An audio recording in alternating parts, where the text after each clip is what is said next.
বিনিময়ে নিজের ধর্ম নষ্ট করবেন না। যাই হোক না পরিস্থিতি, শ্রেয়ানো স্বধর্ম বিগুণ পরধর্মাৎ অনুষ্ঠিতাৎ স্বধর্মে নিধনং শ্রেয় পরধর্ম ভয়াবহ। নিজের ধর্মে মরণও ভালো, অপরের ধর্মকে নকল করা মোটেই ভালো কাজ নয়। হ্যাঁ, প্রত্যেক দিন স্নান করে তুলসীতে জল দেবেন, প্রত্যেক দিন স্নান করে ভগবানকে প্রণাম করে তারপরে খাওয়ার থালায় গিয়ে বসুন। রাত্রেবেলা শোয়ার আগে ভগবানকে প্রণাম করুন। সকালবেলা প্রাতঃকালে ঘুম থেকে উঠে আগে বসুমাতাকে প্রণাম করুন, ভগবানকে তারপরে প্রণাম করুন, তারপরে গিয়ে পিতামাতাকে প্রণাম করুন। দিন শুরু করুন, দিন ভালো যাবে। সনাতন ধর্মের মানুষ আমরা।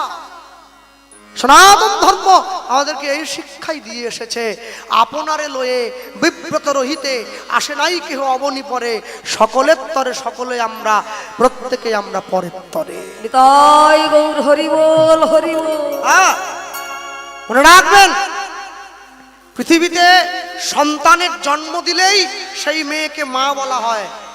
সনাতন ধর্মে সন্তানের জন্ম দিলে সেই নারীকেই মা বলা হয় না। কাকে মা বলা হয়? যে রমণীর 5টি অঙ্গ ঢাকা থাকে তাকে মা বলতে বলেছেন সনাতন ধর্ম। 5টি অঙ্গ কি কি? বক্ষযুগল, নাভিকমল, পায়ের 2 গোড়ালি। এই 5টি অঙ্গ যে রমণীর ঢাকা তাকেই তুমি মাতৃজ্ঞানের সম্মান করবে। নিতাই গৌর হরি বল হরি বল। হ্যাঁ, মনে রাখবেন, মানুষ জন্ম হয়েছে হিন্দু হয়েই। এখানে আসার পরে লুঙ্গি টুঙ্গি পরে টুপি টুপি পরে ছাটকাট করে কেটে মেটে বাদ টাদ দিয়ে তারপরে মুসলমান খ্রিস্টান সব হয়ে পড়েছে। জন্ম হিন্দু হয়েই হয়েছে, অন্য কিচ্ছু নয়। হ্যাঁ, লোকে আমায় বলে, দাদা শ্রীমদ্ ভাগবত গীতায় তো বলা নেই অন্য ধর্মকে সম্মান করো, কোথাও নেই।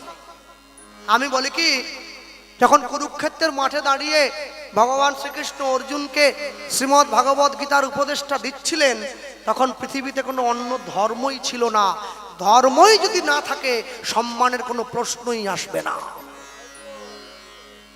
একটাই ধর্ম, সনাতন ধর্ম, যা শাশ্বত, যা চিরন্তন, যা ছিল, যা আছে, যা থাকবে, যা নষ্ট হবে না, সেটাই সনাতন ধর্ম। এটাই ধর্ম। মনে রাখবেন, ঔরঙ্গজেবের 4 ভাই, দারা, সুজা, মুরাদ, ঔরঙ্গজেব, ওটা ইসলাম ধর্ম। 4 ভাই। ঔরঙ্গজেব নিজে দিল্লির সিংহাসনে বসবেন বলে 3 ভাইকে হত্যা করে 3 ভাইয়ের গলা কেটে 3 ভাইয়ের রক্ত দিয়ে ভাত মাখিয়ে বুড়ো বাবা শাহজাহানের কাছে নিয়ে গিয়ে বলছে খাও। ধর্ম। আমাদের ধর্মেও 4 ভাই, রাম, লক্ষণ, ভরত, শত্রুঘ্ন। রাম বনে যাচ্ছে, ভরত সিংহাসনে বসা তো দূরে থাক, রামের চরণ পাদুকা মাথায় নিয়ে ভাই হয়ে ভাইকে সম্মান দিয়ে 14 বছর রাজ্য শাসন করেছে। এটাই সনাতন ধর্ম। নিতাই গৌর হরি বল হরি বল। এটাই ধর্ম। হ্যাঁ, সব সময়ের জন্য জানবেন, পৃথিবীতে যত কিছু ধর্ম নামে চলে, ভাগবত কহে তাহা পরিপূর্ণ ছলে। পৃথিবীতে যত ধর্ম আছে সবাই বলে তুমি ভোগ করো, সনাতন ধর্ম বলে তুমি ত্যাগ করো। যদি ত্যাগ করতে পারো তবেই তুমি শান্তি পাবে। হ্যাঁ, দেবাদিদেব মহাদেবের ছবি দেখেন না? শিবের ছবি। শিবের গলায় কে আছে বলুন? সাপ বা সুন্দর। আর শিবের যে ছোট ছেলে মানে কার্তিক, ওর বাহনকে ময়ূর। ময়ূর কার্তিকের বাহন ময়ূর। কোনোদিন দেখছেন শিবের সংসারে ময়ূরটা সাপটাকে তেড়ে নিয়ে যাচ্ছে খাওয়ার জন্য? হ্যাঁ, শিবের বাহনকে বলুন? ষাঁড়, নন্দী, ষাঁড়। শিবের স্ত্রী পার্বতী, মা দুর্গা, তার বাহনকে সিংহ।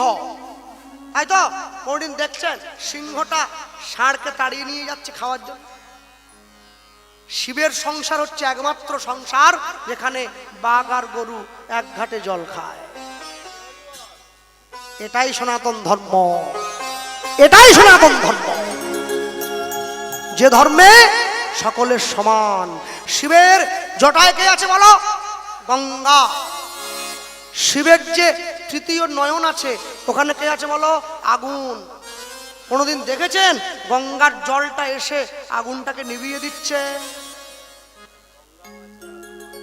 গঙ্গাও আছে, আগুনও আছে। এটাই সনাতন ধর্ম, এটাই ধর্ম। এই ধর্মকে যে সম্মান করতে না পারবে সে মানুষ হলো কি করে? হ্যাঁ, যারা কপালে তিলক দিয়েছেন, যারা গলায় মালা পরেছেন, যারা কপালে তিলক দিয়েছেন, মনে রাখবেন তিলক শুধু কৃষ্ণ ভক্তির পরিচয় নয়, তিলক হচ্ছে রাষ্ট্রভক্তির পরিচয়। হরি হরি বল।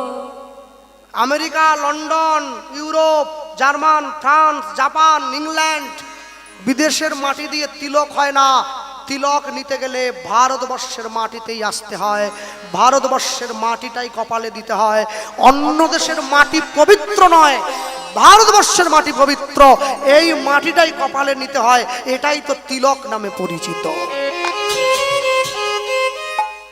এটাই তিলক।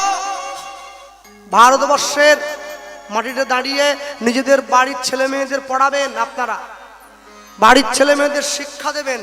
ভারতবর্ষের নদ নদীগুলো গঙ্গা, যমুনা, সরস্বতী, নর্মদা, সিন্ধু, কাবেরী, ইচ্ছামতি, ব্রহ্মপুত্র, রূপনারায়ণ, মহানন্দা আছে, আছে? আচ্ছা, এরকম কোন নদী আছে কি? রোকেয়া, রিজিয়া, সুলতানা, রুকসানা, আমিনা, মুমতাজ, পারভিন আছে? এখানেই প্রমাণ হয় এটা সনাতন হিন্দু ধর্মের দেশ, এই দেশ। হ্যাঁ, আমাদের পাড়ায় কালী পুজো হয়, জানেন? খুব বড় করে কালী পুজো হয়। তা এই পুজোতে ঠাকুর মশাই মানে পুজো করছেন, তা এবারে মাঝে মাঝে আবার এরম তাকিয়ে দেখেন যে মানে পাশে কেউ এসছে কিনা। তাই পুজো হচ্ছে, আর সবাই তাকিয়ে দেখছেন যে আমি দাঁড়িয়েছি পাশে গিয়ে, মানে আমিও তো পাড়ার ছেলে নাকি, আমি যাবো না? আমি গেছি মাকে প্রণাম করব, আমি যেই দাঁড়িয়েছি অমনি ঠাকুর মশাই মন্ত্র থামিয়ে দিয়েছে, দিয়ে আমার দিকে বলছো, আরে ওরকম করছেন কেন? আমি মুসলমান নাকি? বলে তুমি যাও। এত লোক দাঁড়িয়ে আছে, কাউকে দেখে আপনার অ্যালার্জি হলো নি, আমাকে দেখে বলে তুমি যাও। বলে না, তোমার উদ্দেশ্য ভালো নয়, তুমি আবার কি বলতে কি একটা বলে বসবে, তখন আমার সমস্যা হয়ে পড়বে। আমি বললাম আমি কিচ্ছু বলবো না, আপনি করুন না, আপনি করুন না। বলে কোনো কথা বলবি না। তাই দাঁড়িয়ে আছি, আমিও দাঁড়িয়েছি, সেই সময় মন্ত্র বলছে সর্বমঙ্গল মঙ্গলে শিবে সর্বার্থ সাধিকে শরণ্যে ত্রম্বকে গৌরী নারায়ণী নমস্তুতে সৃষ্টি স্থিতি বিনাশনং শক্তিভূত সনাতনী প্রাশ্রয় গুণময়ী নারায়ণ নমস্তুতে।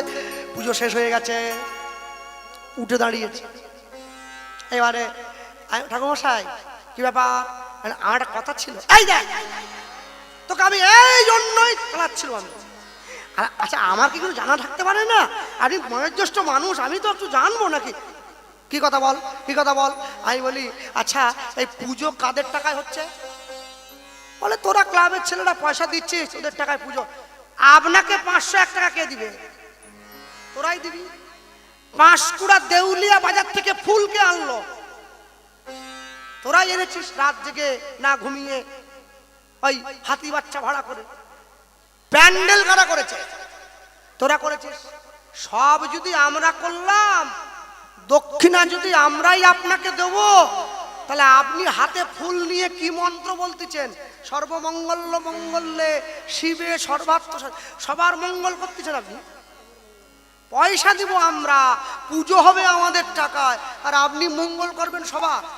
বলে কি বলবো? আপনি বলতে পারেননি পাড়ার মঙ্গল মঙ্গলে, শুধু পাড়ার মঙ্গল হোক? বলে এই ওরম মন্ত্রে নাই, মন্ত্র বানান। টাকা চলে যাচ্ছে আমাদের, চাঁদা তুলতে ঘাম বেরিয়ে যাচ্ছে, ও বলে সর্বমঙ্গল মঙ্গলে। ঠাকুর মশাই আমার হাত ধরে বলে এটাই তো সনাতন ধর্ম রে, যেখানে সকলার মঙ্গল চাওয়া হয়। তাই গৌর হরি বল, হরি বল, হরি বল। যে ধর্মে সব ধর্মের মঙ্গল চরে, সেটাই সনাতন ধর্ম। মুসলমান বলে তুমি মুসলমান হও, খ্রিস্টান বলে তুমি খ্রিস্টান হও, বৌদ্ধ বলে তুমি বৌদ্ধ হও, জৈন বলে তুমি জৈন হও। ভারতবর্ষের সনাতন ধর্মের ঋগ্বেদ আজ থেকে লক্ষ লক্ষ বছর আগে ঋগ্বেদের সপ্তম মণ্ডলের দশম সূক্তের চতুর্থ অধ্যায়ে পরিষ্কার বলা আছে, মনুর্ভবা জনাই স মনুষ্য, আগে মানুষ হও। যদি মানুষ হতে পারো তুমি জগতে সব কিছু পেয়ে যাবে। হ্যাঁ, আর মায়েরা ওহ একবারে এখন তো আর মা বললে ভুল হয়ে যাবে, মম ডাক শোনার জন্য একবারে খেপে উঠেছে মায়েরা। একবারে ছেলে মেয়েকে ইংলিশ মিডিয়ামে পড়ায়, বাবা তো বাবা ডাক শুনতে ভালোবাসে না, বলে আমার ছেলে কবে আমাকে ড্যাড বলবে। আহারে আরে, হ্যাঁ, মাকে মা বলবে, মম নয়। মম তোমার ভালোবাসা বড় কম। আর যে সমস্ত বাপেরা একবার রেডি হয়ে বসে আছে, আমার ছেলে আমাকে ড্যাড বললো নি, আমাকে ড্যাড বললো নি, তোমার ছেলে মেয়ে পড়াশুনো করে এসে ঘাড় ধরে তোমাকে বাড়ির বাইরে করে দিয়ে বলবে ড্যাড তুমি হ্যাড। সব ড্যাড ফ্যাড বাদ দাও, উপযুক্ত শিক্ষায় ছেলে মেয়েকে শিক্ষিত করো, সংস্কার প্রদান করবে, বড়দেরকে সম্মান করবে, জ্ঞানী গুণী জনের সামনে মাথা নিচু করে থাকবে। হ্যাঁ, শ্রদ্ধাবান ব্যক্তি ছাড়া জ্ঞান অর্জন করতে পারে না, মনে রাখবেন সব সময়ের জন্য। শিক্ষা যদি নাঙল চালায়, মূর্খ যদি করে দেশের শাসন, অনিবার্য হবে এই সমাজের পতন।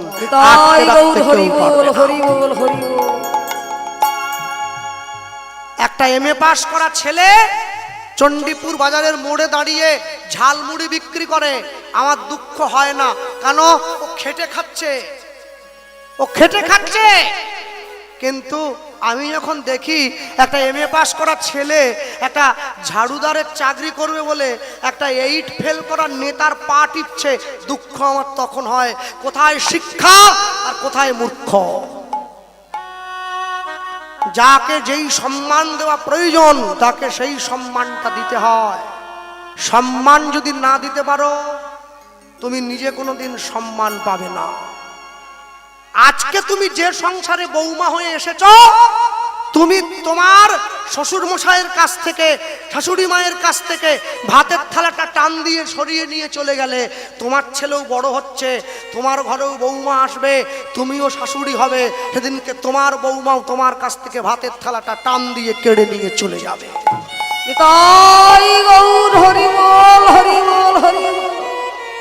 গাছ তো তুমি লাগিয়েছো, ফল তোমাকে খেতে হবে। সারা জীবন ধরে উচ্ছে গাছ লাগিয়ে মরার সময় আম চাইলে কি হয়? হ্যাঁ, মনে রাখবে সব সময় যা করছেন ভেবে করছেন তো, হিসাব কিন্তু দিয়ে যেতে হবে, কিচ্ছু পড়ে থাকবে না, কিচ্ছু থাকবে না। এমন মানুষ আছে যে রাস্তা দিয়ে চলে গেলে মানুষ তাকে ফুল ছড়িয়ে নিয়ে যায়, এমনও মানুষ আছে যে রাস্তা দিয়ে চলে গেলে মানুষ তাকে ডাক দিয়ে বলে ওই চোর। আপনাকে ঠিক করতে হবে, আপনি চোর ডাক শুনবেন না সাধু ডাক শুনবেন। হ্যাঁ, সত্যি কথা কি জানো মা, হ্যাঁ ওই অনেক অনেক বাড়িতে গেলে না থাকার জায়গা দেয়। এক বাড়িতে কীর্তনে গিয়ে থাকার, কমিটির কীর্তন, থাকার জায়গাটা ভালো, সেই বাড়ির বাবা বেঁচে নেই, একটি মাত্র ছেলে আর মা, দুজনের সংসার, বিরাট বাড়ি। এই যে আজকে আমাকে যে বাড়ি থাকা, ওরে বাবা, বাড়ি তো নয় একবারে বাড়া বাড়ি। হ্যাঁ, গতবারও এসেছিলাম, আমার তো ছোট একটা একতলা, এই যে ও দেখেছে, এই তা সেই বাড়িতে আমার থাকার জায়গা, কীর্তন শেষ হয়ে গেছে, এবার তো চলে যেতে হবে। সেই বাড়ির মা ছুটে ছুটে আসছে, জয় নিতাই, এই যে কৃষ্ণবাবু, এই যে হরে কৃষ্ণ, দাঁড়ান। আল্লাহ, মা পিছনে ডেকে দিলেন, বাড়ি যাবো বলছে। হ্যাঁ, মানে বয়স্ক মা আর কি, সেই বাড়ির মা। হ্যাঁ, আমার মা না, যেখানে কীর্তন সেই মা আর কি। তা আমি বললাম মা কিছু বলবে? বলছে আমার ছেলে একটু আপনাকে প্রণাম করবে। আলাম না না মা, প্রণামের দরকার নেই, সকলে ভালো থাক।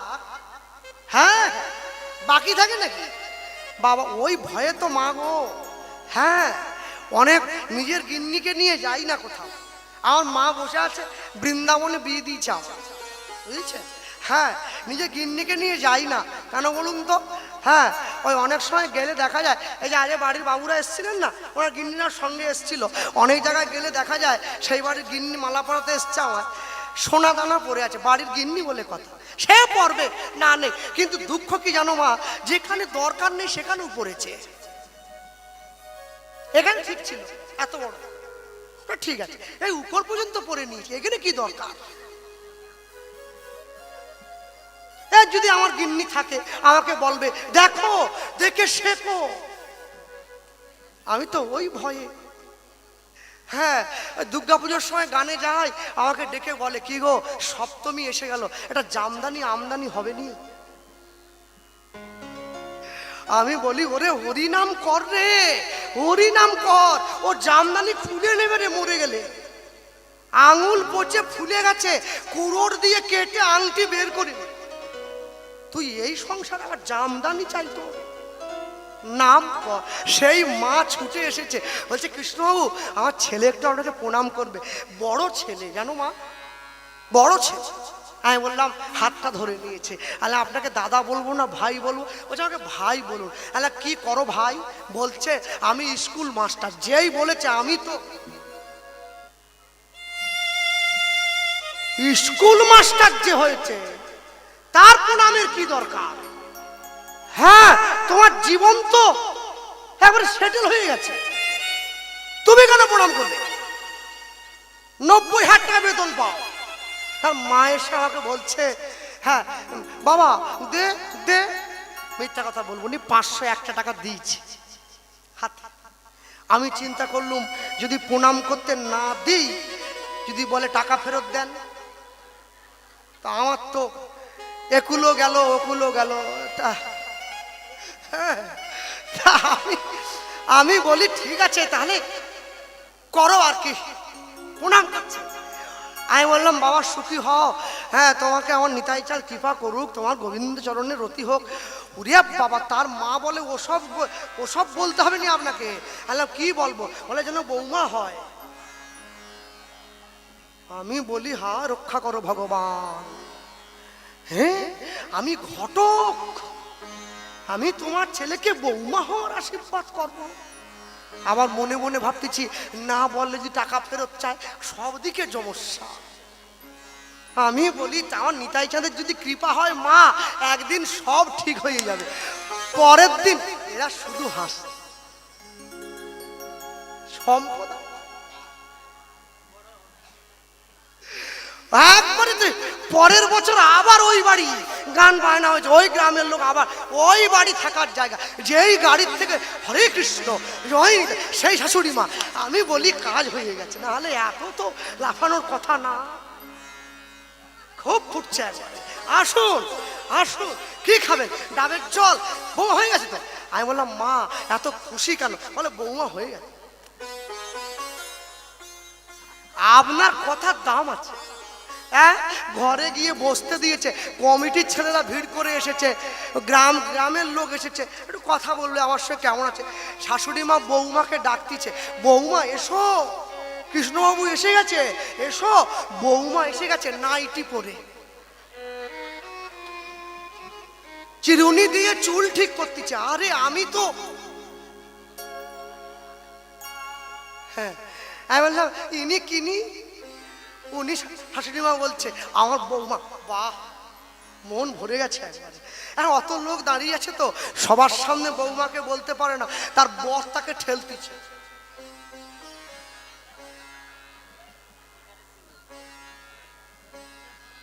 আমি বলি মা ঠেলে পাঠাতে হবে নি বাবা, এটা ঠেলে প্রণাম করতে বলতেছে। ঠেলে গুজে কি ভক্তি হয়? কৌনি দিয়ে ঠেলা দিচ্ছ, পেটে লেগে যাবে, থাক। চিরুন ঠিক আমাকে প্রণাম করে, হ্যালো আলে, হ্যাঁ এই যে করছে আমার বাপের ভাগ্য, এইরকম করতেছে। আরে ভক্তি রে বাবা, হ্যাঁ, শাশুড়ি মা বলে আমার বৌমা কেমন দেখলেন দাদা, আর সংসার সুখের হয়। হ্যাঁ বাস, আপনি আপনার বৌমাকে দিয়ে সুখী সংসার তৈরি করতে পারবেন না, তবে আপনি যদি চান এ বৌমা মডেল হয়ে যাবে, এই একবারে নিশ্চিন্ত, আটকানোর ক্ষমতা কারো নেই। মনে রাখবে, যে জীবনে ভক্তি নেই, যার অন্তরে শ্রদ্ধা নেই, যার অন্তরে ভালোবাসা নেই, যার অন্তরে প্রেম নেই, যার অন্তরে পবিত্রতা নেই, সে কোনোদিন আদর্শ গৃহবধূ হতে পারবে না। নিতাই গৌর হরি বল হরি বল হরি বল। আদর্শ গৃহবধূ হতে গেলে অন্তরে শ্রদ্ধা ভক্তি থাকতে হবে, অন্তরে ভালোবাসা থাকতে হবে, বড়দের জন্য বিনয় থাকতে হবে, তবে তো আদর্শ গৃহবধূ হওয়া যায়, না হলে হওয়া যায় না, হওয়া যায় না। একসঙ্গে এরা বসে আছেন, সবসময় শেখাবেন বাড়ির সকলকে হাসি মাখা বদনে, ছলো ছলো নয়নে, আনন্দ কাননে মন রহুয়নি বা। হরি বলো মন রে আমার, হরি বলো মন রে আমার, লুদ্ধনি হরি হরি বল। হাসি মাখা বদনে ছল ছল নয়নে, হাসি মাখা বদনে ছলো ছলো নয়নে, আনন্দ কাননে মন। আনন্দ কাননে মন রময়নি বা। হরি বলো মন রে আমার, নিতাই গৌর হরি হরি বল। হরি বল মন রে আমার। কেউ তো কারো নয়, এ কথাটা সত্য, তুমি ভেবেও দেখো মন, সবই যে অনিত্য। কেউ তো কারণ এ কথাটা সত্য, ভেবে দেখো মন এ বড় অরিত। কেউ তো কারো নয়, এ কথাটা সত্য, তুমি ভেবেও দেখো মন, তুমি ভেবেও দেখো মন, এ বড় অনিত্য। কেউ তো কারণ এ কথাটা সত্য, ভেবে দেখো মন এ বড় অনিত।